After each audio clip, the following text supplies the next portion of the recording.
one of the things that, right, is always so important when we're talking about support, and especially in this climate where costs are top of mind, right? A lot of organizations are cutting costs left and right, and so measuring results and measuring outcomes are really, really important. And so it moved on to this slide. Can you talk a little bit about those results at scale, in the sense at scale? Like what you've achieved across the org as a result of that?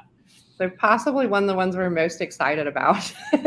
When we started our initiative, so last March of 2022, to really kind of focus in a concerted way on this, one of the first things we noticed was escalation reduction. And it didn't just drop a little bit. We cut our escalation rate in half. And that trend stayed through the entire year, all the way through now. Like we have been significantly below goal for most of the last 12 months. And we've been below goal the whole month, but some of the months like very significantly below goal. And it all dates back to the month we started using this. There are always other initiatives in play with escalation, but there's been we can definitely see that in the month that we started doing this, escalations went down. And I have a graph later that'll show that, so I will share that as well.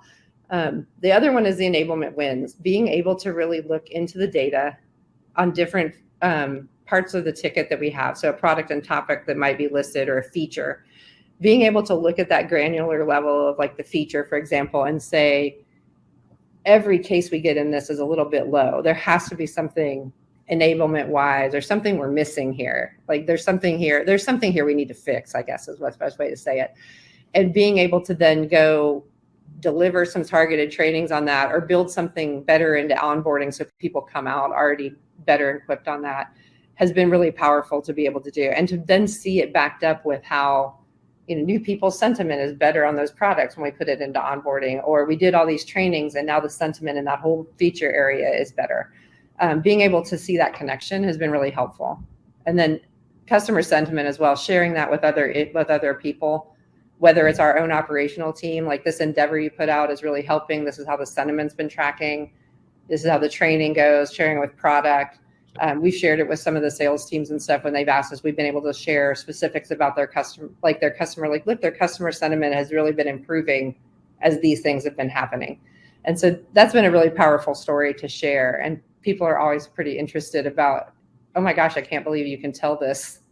Because the difference between this and CSAT is not every case. It's just the people who respond. But with sentiment, right, we're seeing it across everything. So the story becomes a little more powerful there when we're seeing things that people might not otherwise report on. They may not even tell us they had a bad experience.